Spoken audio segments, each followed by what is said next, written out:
Nous allons lire dans l'évangile de Luc au chapitre 24, à partir du verset 13. Évangile de Luc, chapitre 24, verset 13.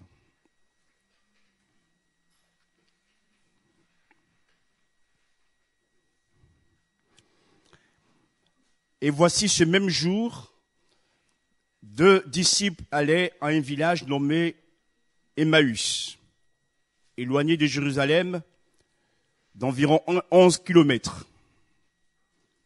Et ils s'entretenaient de tout ce qui s'était passé.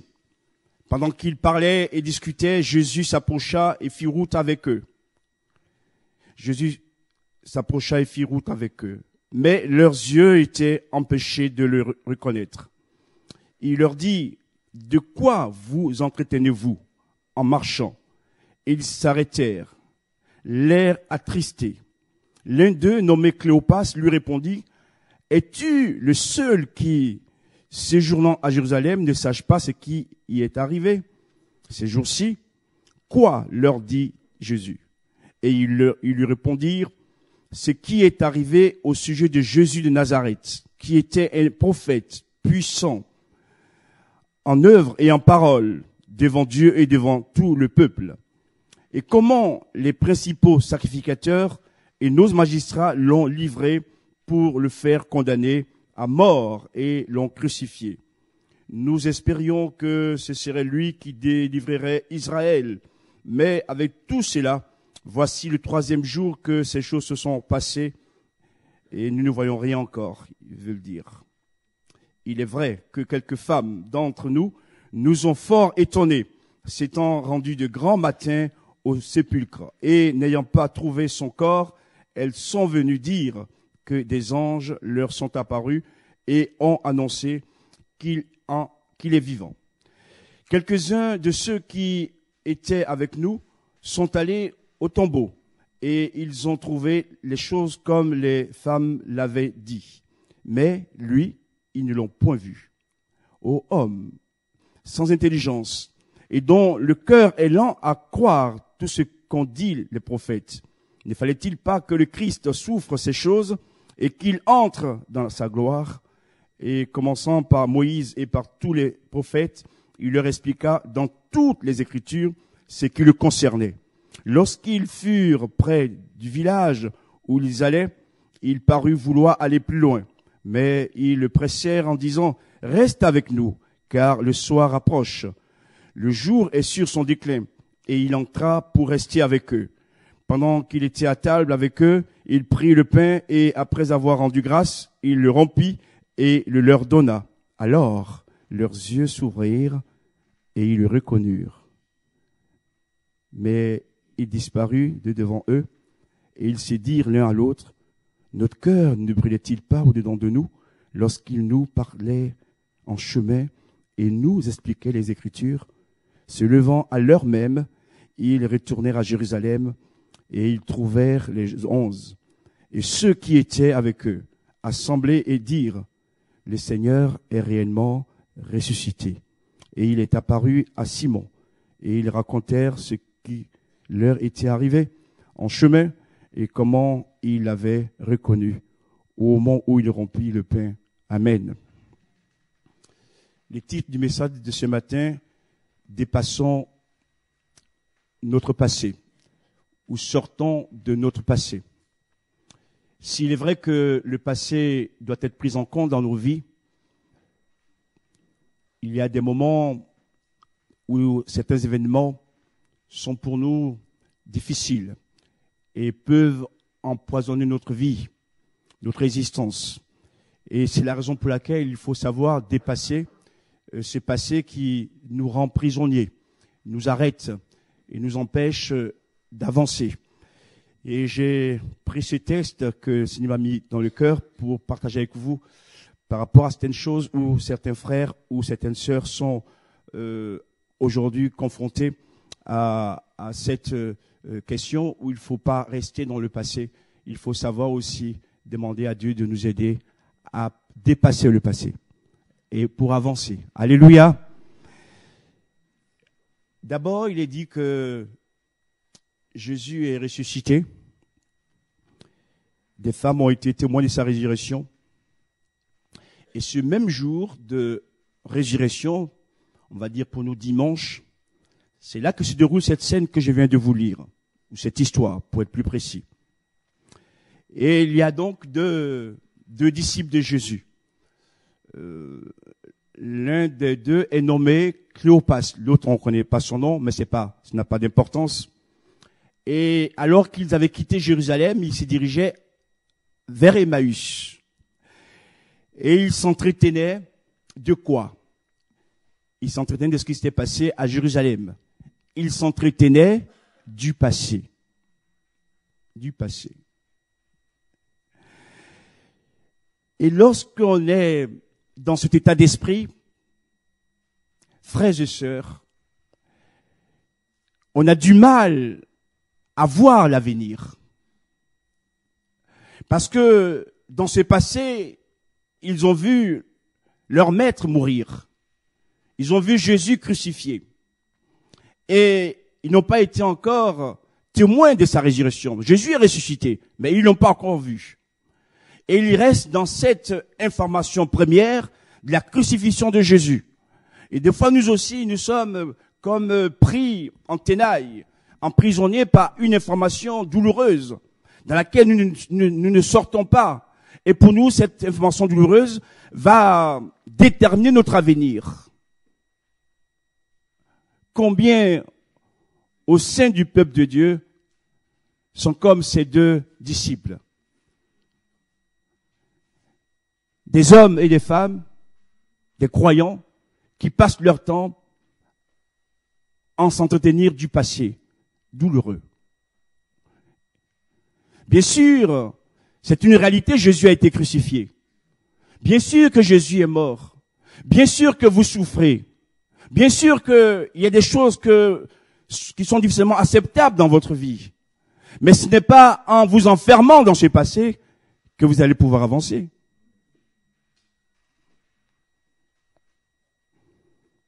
Je vous raconte cette histoire.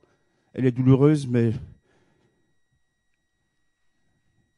il est bon de vous la partager. Lorsque nous étions pasteurs à Toulon, avec mon épouse, dans la ville de Toulon, il y a beaucoup de pieds noirs. Beaucoup de pieds noirs, à cause de l'histoire. Car lorsque l'Algérie a pris son indépendance en 1962, il a fallu que tous ces Français qu'on appelle pieds noirs rentrent en France. Et beaucoup sont rentrés dans le sud-est, et dans les grandes villes du sud-est, Marseille, Toulon, etc., Nice. Et cette personne, chaque fois que je la visitais, me parlait de ce passé, que je comprends, parce que c'est son histoire. Sa famille est partie en catastrophe. Ils ont tout laissé derrière pour venir ici. Et l'accueil ne fut pas toujours chaleureux. Ça a été beaucoup de souffrance. Mais après, 25 ans après, cette personne ne parle que de cela. Je comprenais sa douleur, sa souffrance. Et mais j'étais amené, l'esprit me le disait, mais dis-lui, ça, ce qui s'est passé en Algérie en 62, c'est maintenant passé, on était en 1992. Il faut qu'elle regarde à l'avenir. Et comme sans cesse elle racontait, elle s'entraînait dans ses passés, elle était amère.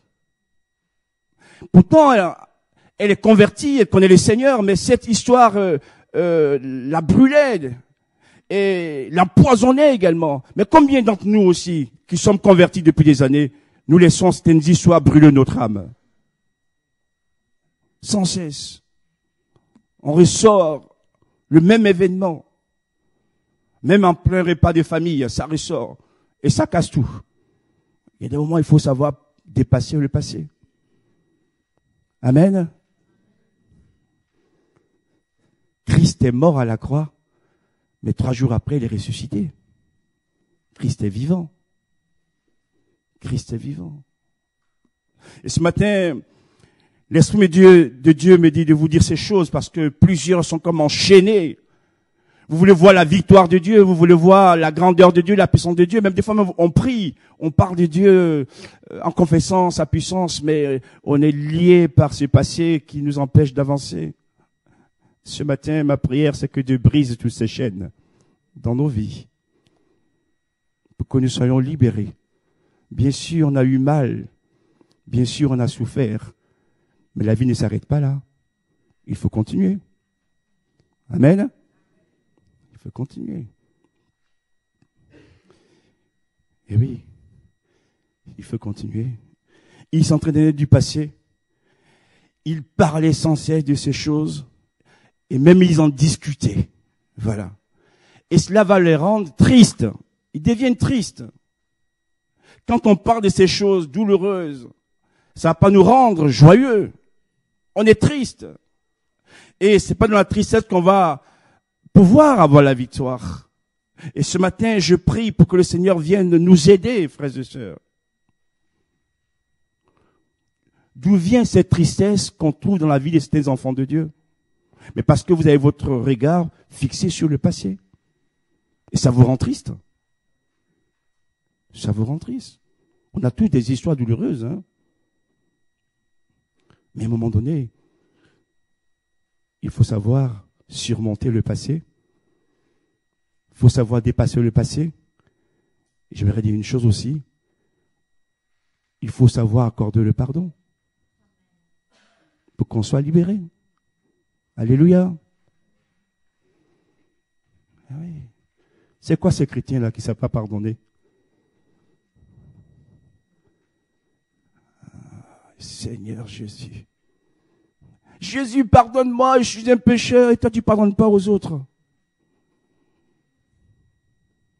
Jésus aime-moi et tu es. Non. Dans tous les cas, on ne peut rien changer dans le passé parce qu'on est humain. Mais nous connaissons un homme qui peut changer le passé et qui peut guérir la racine du mal dans notre cœur. Son nom, c'est Jésus. Jésus guérit toutes les blessures. Jésus transforme notre passé en un avenir glorieux. Gloire à Dieu. Arrêtons de nous plaindre sans cesse. Ah!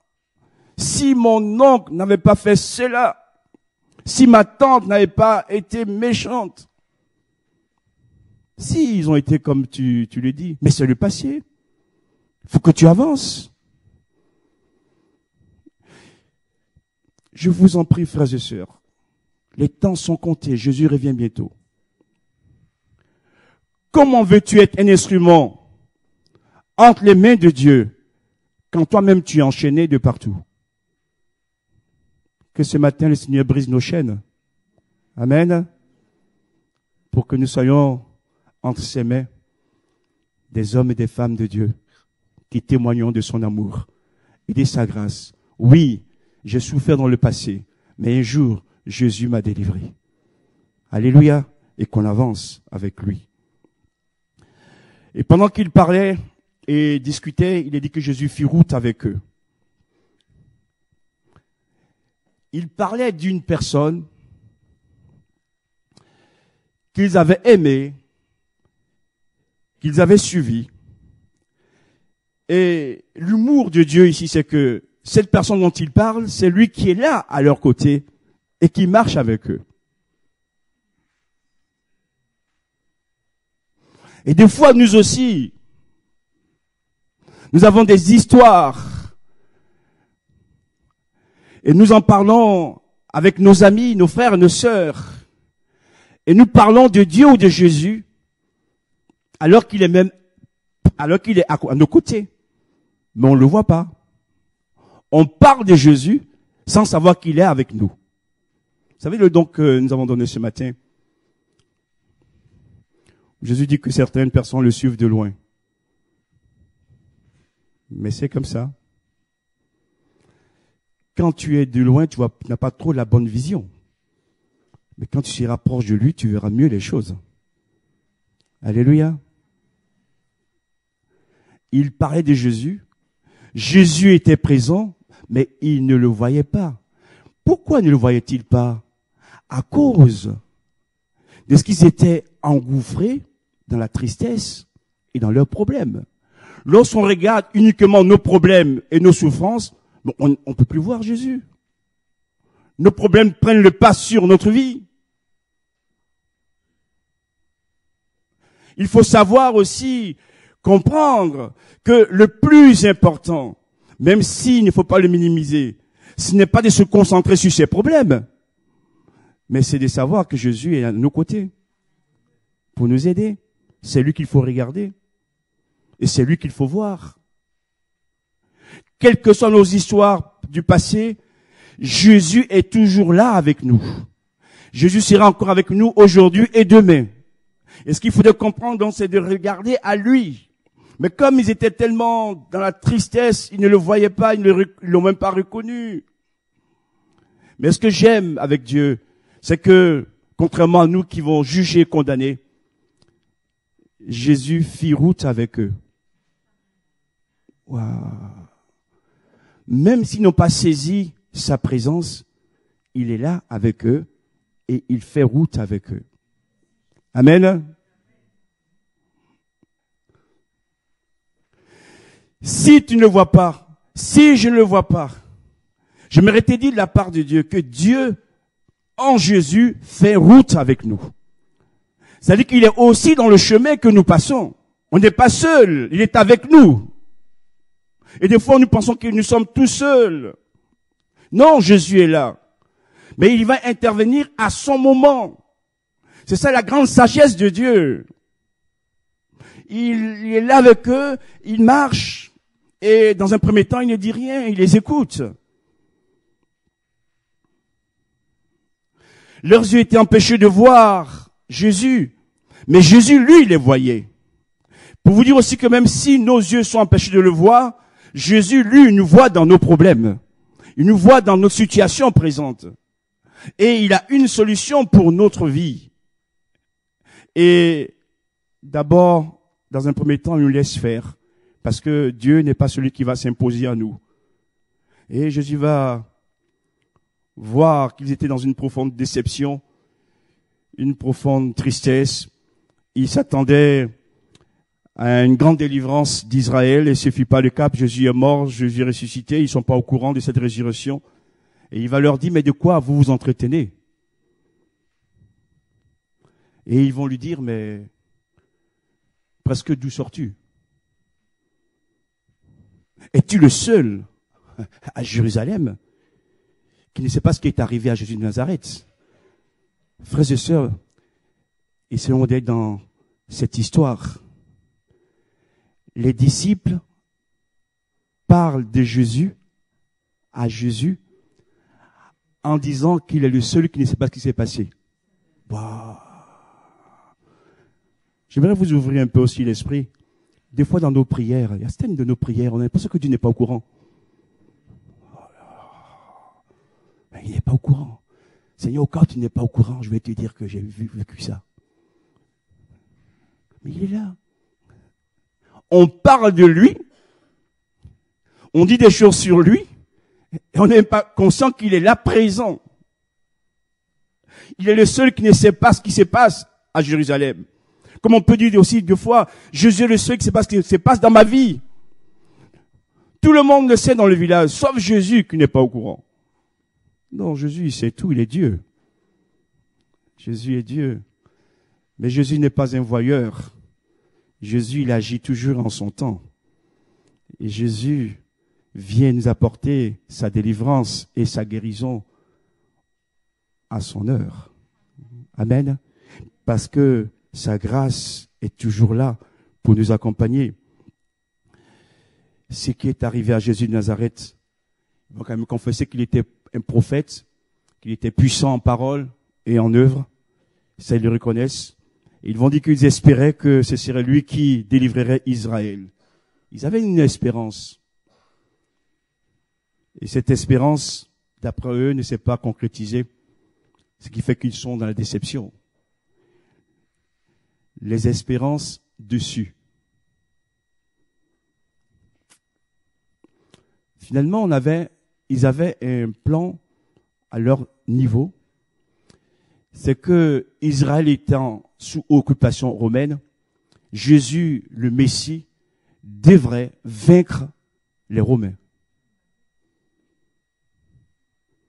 Quelqu'un dit Amen? Mais Jésus n'est pas venu pour vaincre les Romains.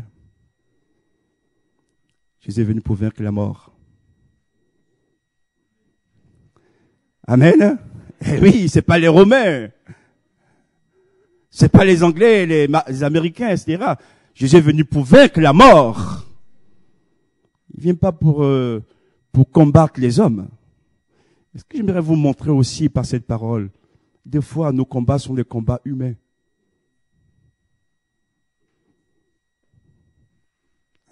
On sort l'épée contre l'homme. Non. Je n'ai pas venu pour combattre l'homme. Jésus est venu pour sauver l'homme. Mais il est venu pour vaincre la mort. Le grand ennemi, c'est la mort. Et on doit se réjouir. Parce qu'en vaincant la mort, Jésus nous ouvre la porte de la grâce. Alléluia. J'aimerais dire à certaines personnes aussi, ce matin, de la part du Seigneur, cessons les faux combats. Cessons les faux combats. Des fois, on met de l'espérance dans des faux combats. Et quand ça ne se réalise pas, on est dessus. Non. Il y a des combats dans lesquels Dieu ne sera pas avec nous. Donc, c'est pas la peine de demander sa force, sa puissance, etc. Non, non. Mais, par contre, le combat de la foi, il faut être présent. Amen. Eh oui. Est-ce que nous croyons que le Seigneur, malgré ce qui se passe dans notre pays, est capable de sauver encore un grand nombre d'hommes? Malgré les lois illicites qui vont contre les valeurs morales, que Jésus est capable de sauver encore ces catégories de personnes? C'est ça. Il faut croire. Ce que j'aimerais dire aussi par ces paroles, au-delà de nos propres besoins, voyons aussi l'œuvre de Dieu dans son ensemble. Autrement dit, ayons une vision globale. Parce que souvent, on ramène tout à nous. On est le centre du monde. Certains même chrétiens disent que parmi tous les chrétiens, je suis le seul qui souffre beaucoup, quoi. Mais dis donc, déjà, je me dis que si tu avais la foi, tu dirais pas ça. D'accord? Parce que tous on souffre. Mais ce que Dieu attend de nous, c'est pas de mettre en avant notre souffrance, mais de croire qu'il est capable de changer le mal en bien. De guérir nos souffrances et de nous aider à avancer. Dans le nom de Jésus. Ces espérances-là sont dessus. Mais ils n'étaient pas totalement dans la vérité. Parce qu'ils ont vu que la mort de Jésus. Ils n'ont pas vu la résurrection encore. Et cela va venir par la suite. Parce que Dieu fait son travail. Et ils m'ont dit, mais oui, quelques femmes ont été au tombeau, ont vu que le tombeau était vide, etc. Mais lui, on l'a pas vu. Et ce que je vais me montrer aussi, c'est que quand on est dans la tristesse et qu'on a des sentiments d'incrédulité et qu'on rend compte d'une histoire, ici celle qu'a raconté les femmes, parce qu'ils ont dit qu'ils ont été dans le tombeau, elles ont été au tombeau, n'ont pas vu Jésus, dans un premier temps, mais Jésus s'est présenté à elles. On reste toujours négatif. On a un esprit négatif. Et ce matin, je prie que Dieu visite notre esprit pour le changer et que tout esprit négatif soit banni et guéri au milieu de nous. Oui, Jésus, on parlait de lui, elles ont été au tombeau, le tombeau est vide, mais lui, on l'a pas vu. Vous avez compris? Quand on dit mais, non, Seigneur, je comprends pas toujours ce qui se passe, mais je veux mettre en toi ma foi. Et arrêtons de nous ressasser des choses mauvaises. Et cela ne va pas nous aider à pouvoir avancer. Et Jésus va leur dire, mais homme, dont le cœur est lent à croire. Jésus met l'accent sur leurs problèmes. Il sait qu'ils sont tristes. Il sait qu'ils sont déçus. Mais c'est pas ces problèmes qu'il va traiter en premier. Il met l'accent sur le centre de leurs problèmes. Et c'est où il le met? Sur le fait qu'ils ont un cœur qui est lent à croire. Si nos cœurs sont lents à croire Dieu, les événements qui vont passer dans notre vie, nous aurons du mal à les accepter et à les comprendre. Parce que c'est le doute qui va nous envahir. Je prie là aussi que le Seigneur ce matin éclaire nos cœurs. Pour que nous ne restions pas dans nos propres réflexions, notre manière de comprendre Dieu. Il fallait au-delà. Et la foi va nous aider à saisir la victoire. Ce matin, Seigneur, visite nos âmes, visite nos cœurs. Et nous voulons grandir et ne pas rester dans ces pensées négatives. Homme dont le cœur est lent à croire. Et Jésus continuera à leur expliquer par les Écritures ce qui le concerne. Il prend la Bible. Pour aussi dire quoi, frères et sœurs? Il aurait pu donner des paroles directes que dans ces moments de souffrance, dans ces moments de combat, il nous faut nous réfugier dans la lecture de la parole de Dieu. En lisant la Bible, Dieu va nous révéler les choses. Ce n'est pas en restant loin de la Bible, mais c'est en lisant la Bible pour comprendre le plan de Dieu. Jésus va leur expliquer cela de manière à ce qu'ils puissent comprendre la vérité. Et ils vont l'inviter à manger avec eux. Il a dit que pendant le repas, Jésus prit le pain et après avoir rendu grâce, il le rompit et il leur donna. Dites-moi,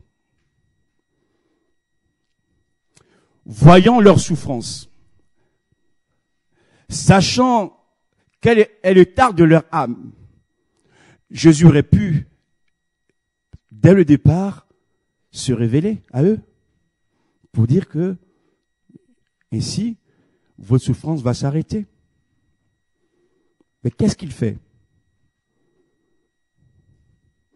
Il va utiliser un moyen qu'il faisait lorsqu'il était avec eux, en rompant le pain. Je me redis ceci aussi à certaines personnes. Ce n'est pas à nous de commander Dieu en lui disant ce qu'il a à faire avec nous. Vous avez compris?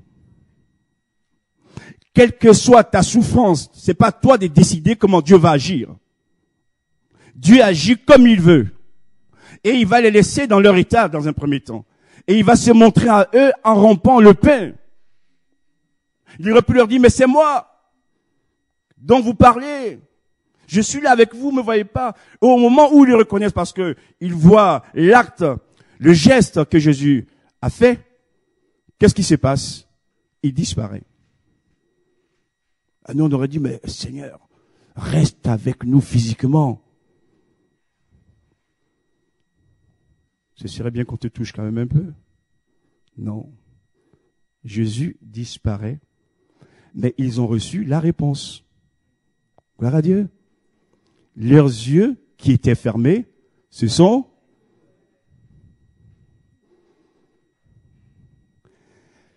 Je suis venu montrer aussi, frères et sœurs, que c'est pas le toucher, qu'il soit présent physiquement qui est important. Mais si nos cœurs et nos yeux sont ouverts, nous sommes alors dans la victoire.